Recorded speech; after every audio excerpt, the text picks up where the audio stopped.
Hello everyone, कैसे हो आप सब। उम्मीद करती हूँ आप सभी बहुत ही अच्छे होंगे।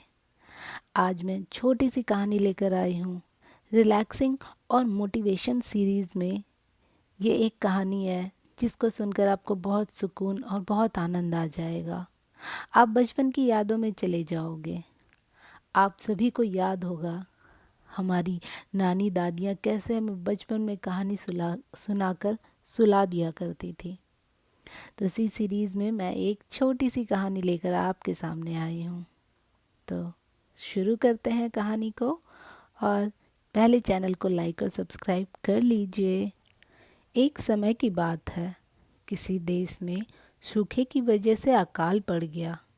सभी लोगों की फसलें सूख कर बर्बाद हो गई। उस देश में लोगों को खाने पीने के लिए कुछ न मिलने लगा। लोग खाने पीने को तरसने लगे। यहाँ तक कि पशु पक्षियों के लिए भी कुछ अनाज ना बचा। ऐसी मुश्किल की घड़ी में बेचारे कौवे और अन्य पशु पक्षी भी रोटी या खाने के टुकड़े नहीं मिलने के कारण इधर उधर भाग रहे थे। जब कौवों को काफ़ी दिनों तक खाने के लिए कुछ नहीं मिला, तब वो भोजन की खोज में जंगल ढूंढने लगे।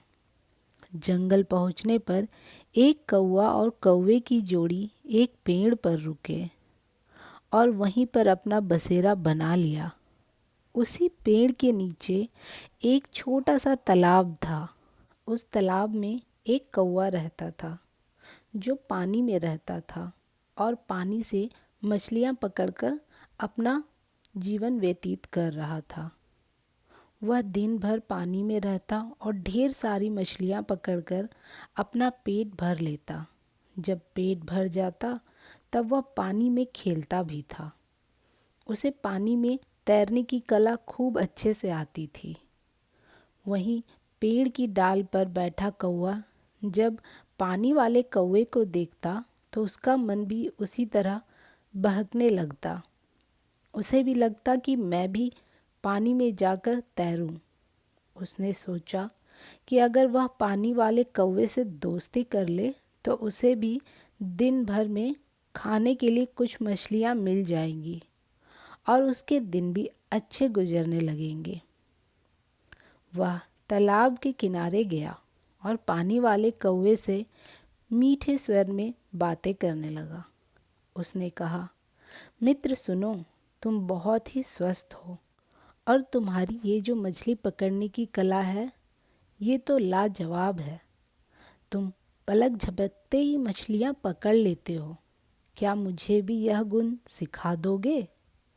यह सुनकर पानी वाले कौवे ने कहा, मित्र, तुम यह सीख कर क्या करोगे? जब भी तुम्हें भूख लगे तो मुझे बता दिया करो। मैं तुम्हें पानी से मछलियाँ पकड़कर दे दिया करूँगा और तुम खा लिया करना।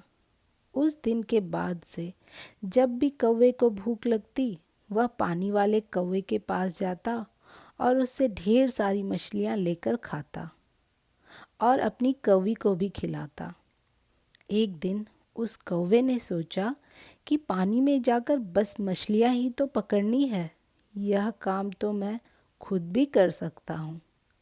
आखिर कब तक उस पानी वाले कौवे का एहसान लेता रहूँगा।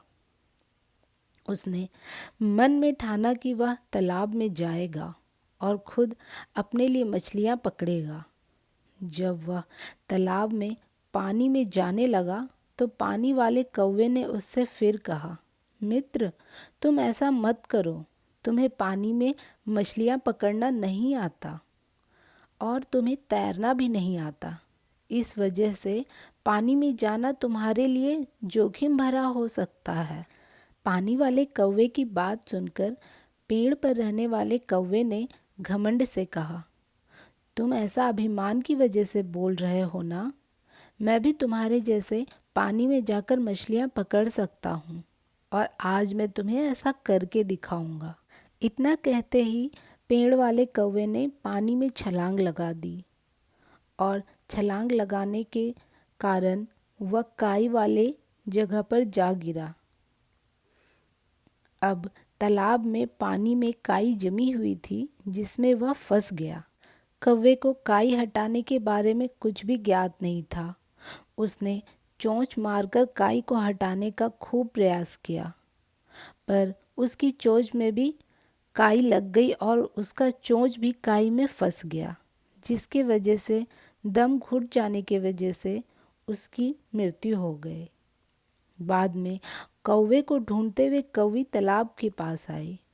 वहां आकर उसने पानी वाले कौवे से कौवे के बारे में पूछा। पानी वाले कौवे ने सारी बात बताते हुए कहा, मेरी नकल करने के चक्कर में बेचारे कौवे को अपने प्राण से हाथ धोने पड़े। कौवी बहुत उदास हुई और दुखी होकर पेड़ पर चली गई। यह कहानी हमें सिखाती है कि किसी की नकल करने के लिए भी हमें बुद्धि का प्रयोग करना चाहिए। साथ में कभी अभिमान नहीं करना चाहिए। हर किसी का कार्य अलग अलग होता है और हर कोई अपने कार्य में निपुण होता है।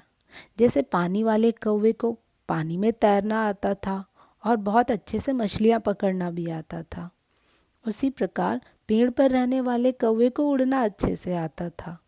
ये कहानी यहीं पर समाप्त हुई। मुझे सुनने के लिए आप सभी का बहुत बहुत शुक्रिया, धन्यवाद।